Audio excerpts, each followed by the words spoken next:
Oh, come in, come in. Oh. Good to see you. It's been a while again. I think the nature of the summer for me is often going out to lead things or do things. I'm literally just back having a pipe and a dram to recover, but I'm back from somewhere always wonderful to be, always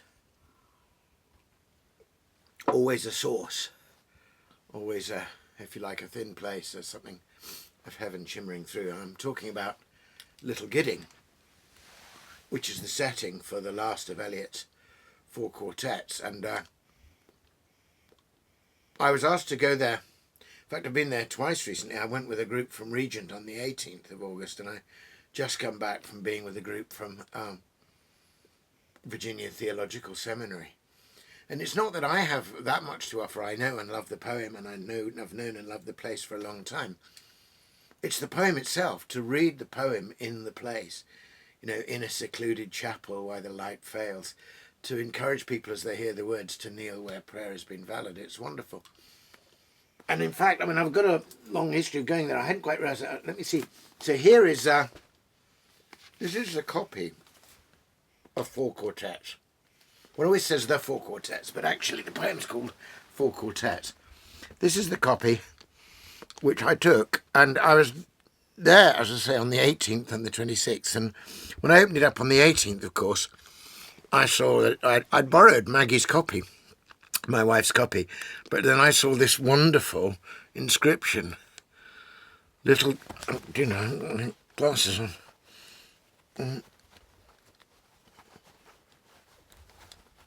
Can't do anything without my glasses these days. Anyway, let's get it back in here. Little Gidding, visited with Malcolm, 24/8/1983.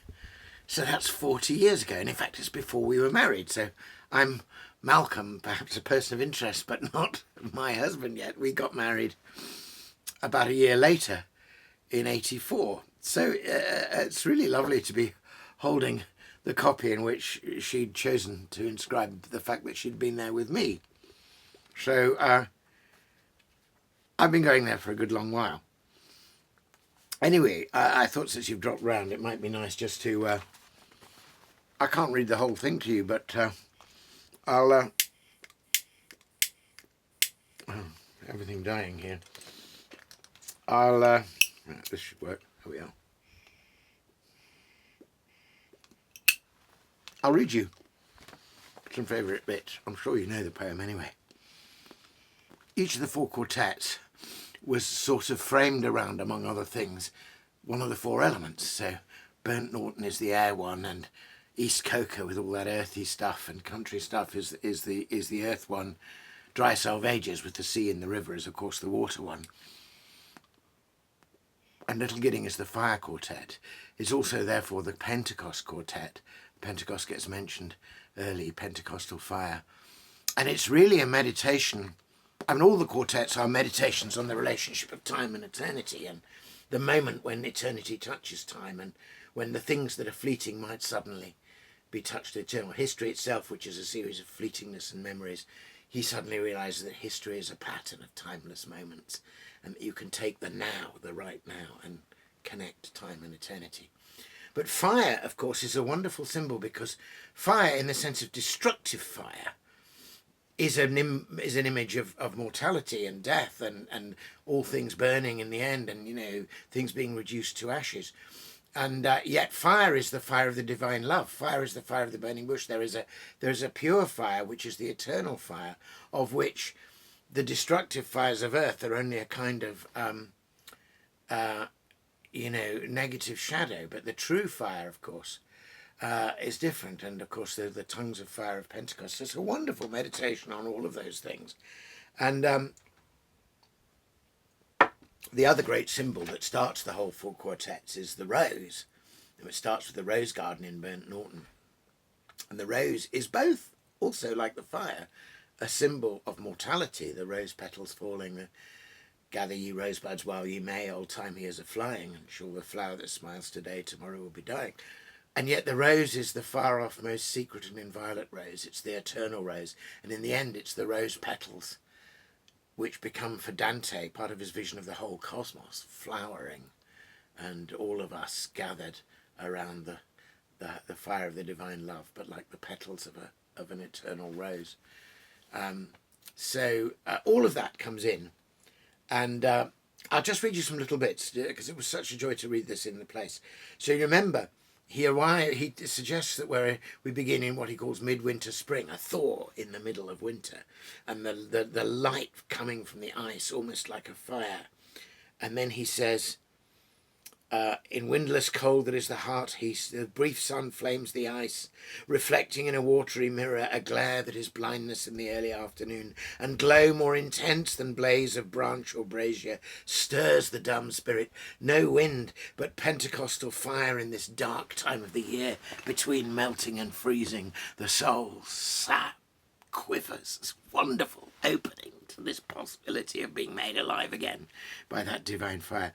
And if you read this poem in the place, it does this wonderful, it speaks to you as a person who's made the journey, probably from Cambridge, to that place. And so I stood in the chapel today and said to this group who'd come from all over the place, mainly from America, I read to them these lines: if you came this way, taking the route you would be likely to take, from the place you would be likely to come from, if you came this way in May time, you would find the hedges white again in May with voluptuary sweetness. It would be the same at the end of the journey. If you came at night, like a broken king, he's thinking of Charles I after the defeat at Naseby, coming to find shelter at Little Gidding. If you came by day, not knowing what you came for, it would be the same when you leave the rough road and turn behind the pigsty to the dull facade on the tombstone. And if you go there, you see the facade of the church, but written on the dull facade, why this is the very gate of heaven. And the tombstone, illegible, is the stone of Nicholas Ferrer, who in the 17th century founded the community there. And then Elias does this amazing thing where he basically summons the list of the reasons why you thought you might go to Little Gidding. And he crosses every one of them off and says, no, it's not that, it's not that, it's not that. It's something you never knew you needed until you got there.